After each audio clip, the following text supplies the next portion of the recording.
addressing a Forbes report that Commerce Secretary Wilbur Ross left more than $2 billion in assets off his financial disclosure forms, moving them into trusts. MSNBC hosts Velshi and Stephanie Ruhle said the lack of disclosure was right out of the Trump playbook. According to Forbes, Ross was expected to disclose approximately $3.7 billion in assets before his Senate hearings, but prior to being appointed to head up commerce, the businessman shifted billions to his family in such a manner that trust experts said he should have resulted in him paying gift taxes of $800 million or more.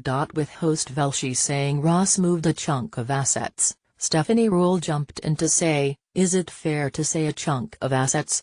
It could be a small number, but we're talking $2 billion with a B, dollars."